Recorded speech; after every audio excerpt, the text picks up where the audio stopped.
আসসালামু আলাইকুম। এটা আমার সাথে বাজার থেকে আনার খাওয়ার পরে বীজ থেকে এটা তুলছিলাম ১.৫ বছর আগে। এই যে ১.৫ বছর আগে তুলছিলাম, ১ বছরের মাথায় ফুল আসছিল ২-৪টা, আমি ফেলে দিছিলাম।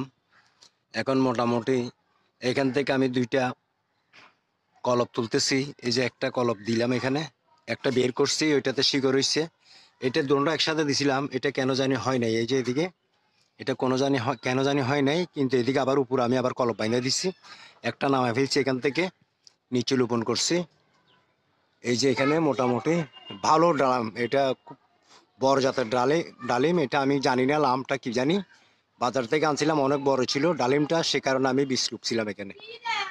এই যে এখানে এখানে ধরছে, এখানে ধরছে মোটামুটি 3টা সেট হয়ে গেছে গা। এখানে আরো ফুল আসতেছে, প্রতি গিরে গিরে ফুল আসতেছে। এই যে এখানে প্রতি গিরে গিরে ফুল আসতেছে। কলপ করার কারণে একটু দুর্বল হয়েছে অবশ্যই, এটা কোনো ব্যাপার না, সামনের বারে হয়তো আরো বেশি আসবে।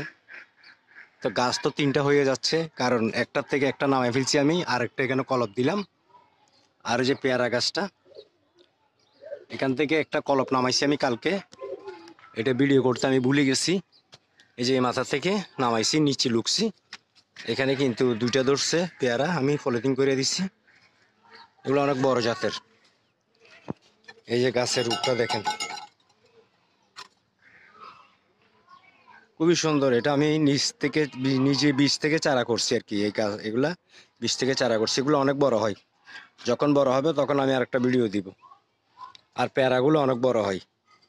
আর এটা হচ্ছে আলু গোট গাছ। এখানে 2.5 বছর আমার এখানে ফুল আসতেছে, প্রচুর ফুল আসতেছে, কিন্তু এগুলা আলু গোট সেট হচ্ছে না। কেন সেট হচ্ছে না সেটা আমি বুঝতে পারতেছি না। কারো যদি জানা থাকে আমাকে একটু জানাবেন।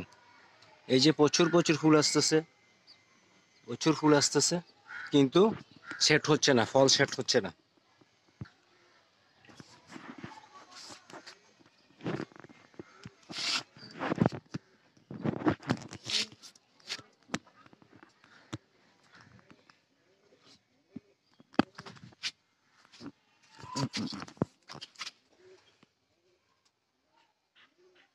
এই যে উপর থেকে নামলাম আমি, এটা হচ্ছে ওই ডালিম গাছ যেটা দেখাইছি, ওইখান থেকে আমি কালকে সেট করলাম, নিচে নামাইয়ে কাইটা। এখানে শিকড় বেরিয়েছে, এটা কলপ হয়েছে, পারফেক্ট কলপ হয়েছে। আর যে পেয়ারা গাছটা দেখেছিলাম ওইখান থেকে, এই যে এটা এটা কালকে সেট করে দিছি, দেখা যাক 2-4-5 দিন পরে দেখা যাবে। অনেক মোটা মোটা শিকড় বেরিয়েছে, কিন্তু এটাতে চিকন চিকন শিকড় বেরিয়েছে। হয়তো টিকে যাবে ইনশাল্লাহ, দোয়া করবেন। ভালো থাকবেন।